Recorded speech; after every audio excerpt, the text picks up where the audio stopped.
Hi, this is Tamika Lim, and this is powered by Ohio Media, and today we're talking to Ms. Horton about special needs and working with Down syndrome students. So how long have you been working with special needs students? I've been working with children with disabilities for 7 years now. Well, 9 years, but I've been a teacher for 7 years. Okay. Yeah.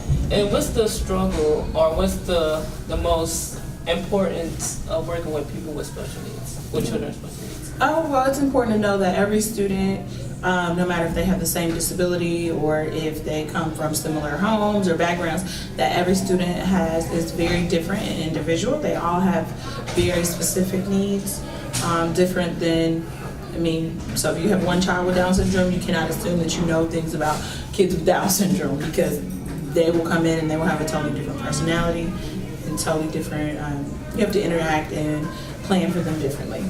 Is there any struggles that you have to deal with mentally to prepare yourself during the day, or? Well, yeah, I have a personal struggle. I have, so I lose, noise is very distracting to me.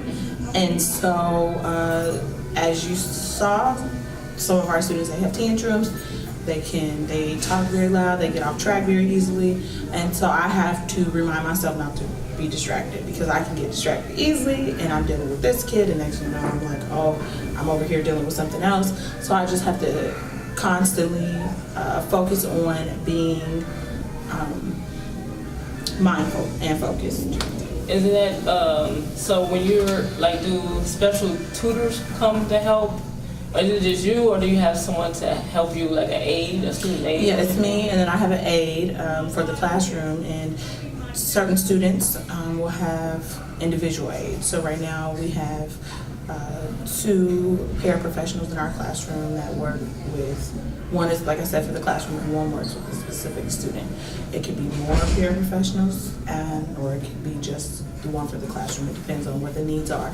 Okay, and then, so on the after-school programs, do y'all have like special tutoring for after-school programs for them, or is it just from 7 to?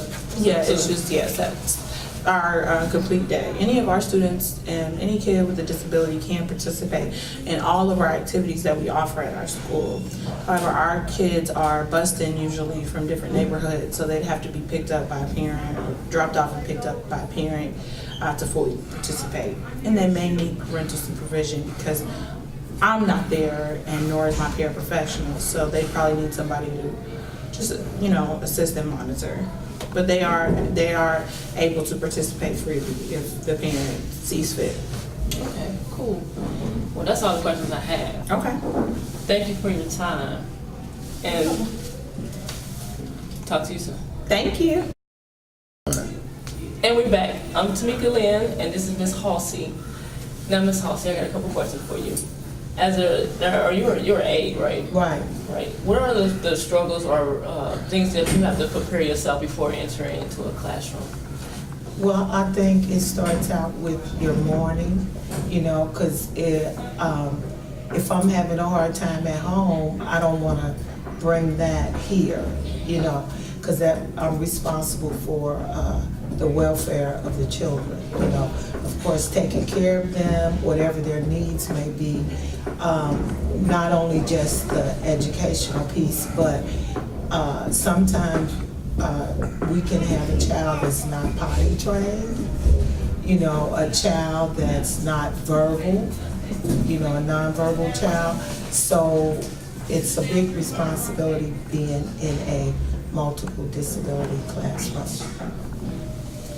So, how long have you been dealing with special needs children? Well, I've been involved with adults and children since I started volunteering at Montessori Learning Center in '85, and then I started working at Montessori in '86.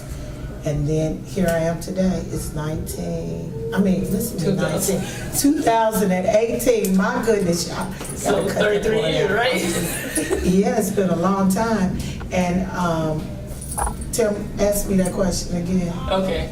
How long have you been teaching in special needs? Okay, so with the special ed piece, the department I was under, early childhood, they closed our department. So then I came over into the disability classroom, and I've been in here 8 years. 8 years. Right, but before that, under early childhood, I was involved with high-risk families.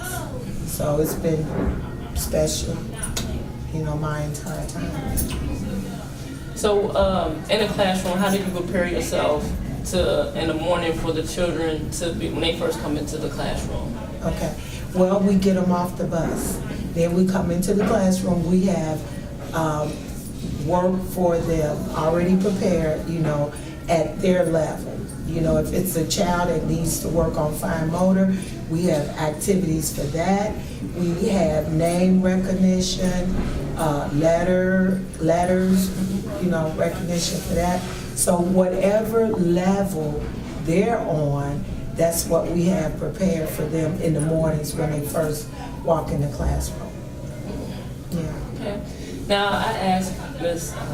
Horton about the tutoring programs. Do you specialize in tutoring for special need kids or for children who struggle with reading, writing, or anything like that? No, I don't, but they do have a tutoring program in the building.